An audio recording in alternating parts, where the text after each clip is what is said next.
Welcome to the FT's special coverage of the Ambrosetti Forum at the Villa d'Este on Lake Como. I'm here today with Jakob Frenkel. Mr. Frenkel is a former governor of the Bank of Israel, chairman of JP Morgan International and chairman of the Board of Trustees of the Group of 30. Welcome, Mr. Frenkel. Thank you for joining us. My pleasure. Can I ask you first what your views are on the latest policy proposals by Mario Draghi at the ECB to buy sovereign bonds in the secondary market? Well, I think it was a positive move because it has to be assessed against the background of sovereign markets getting dry. And in fact, many of these sovereigns have found their borrowing cost to be almost prohibitive, and therefore, in a way, holding them back from being able to do the right measures. Now, it is important, however, to recognize that the so-called Draghi plan is having several legs.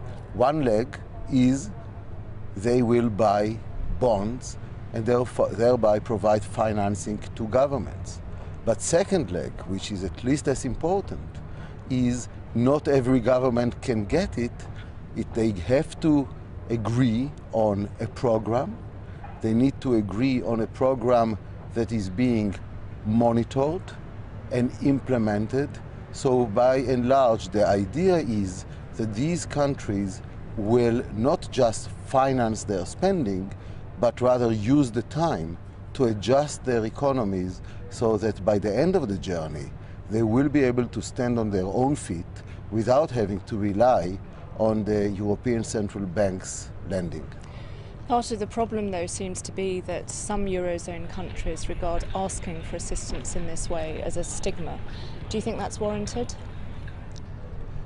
Well, if they feel it is a stigma, I guess that's what they feel, and I find it to be fundamentally unfortunate. That concept of a stigma that holds back countries from doing the right things have really started, this concept started years ago when some countries were reluctant to take economic programs with the International Monetary Fund because somehow it indicated that they cannot stand on their own feet. But let's face it, when you go to ask for financing from the ECB or from the IMF, because you cannot stand on your own feet and do the right thing, or you will squeeze yourself to such an extent that you will not really be able to reach your maximum. The important point, therefore, has to do also with public education. One has to inform the public that economic program is not a punishment. An economic program is the necessity. The financing of the program is not a punishment. The financing of it is the mechanism by which the program is implemented.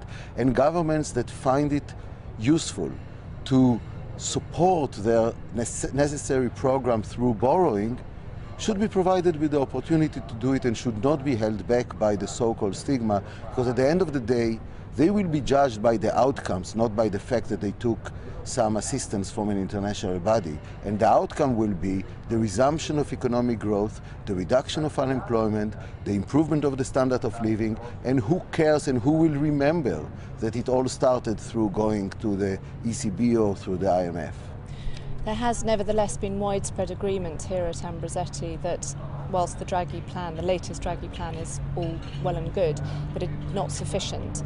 What is in your view, are the next sort of policy measures that must be taken to ensure an end to the Eurozone crisis?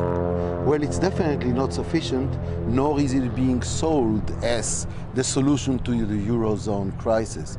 It has to be understood as the mechanism by which time is being, call it bought, but I would better call it time is being borrowed. And the key question is, what do you do with the time?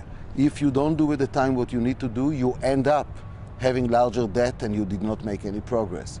If you use the time, you means governments, to do the right economic measures, to improve their competitiveness, to get their house in order in terms of their budget, and elements of that type, then they will be on the road for recovery. So by all means, it will be a mistake to think that the ECB, or in general the monetary authority, and that's true also for the United States, for the Federal Reserve, monetary authorities cannot solve a problem which is a real problem rather than a monetary problem. It's a real problem in Europe, structural measures and competitiveness, in the US, the budget and the like. Mr. Frenkel, thank you very much indeed. Thank you.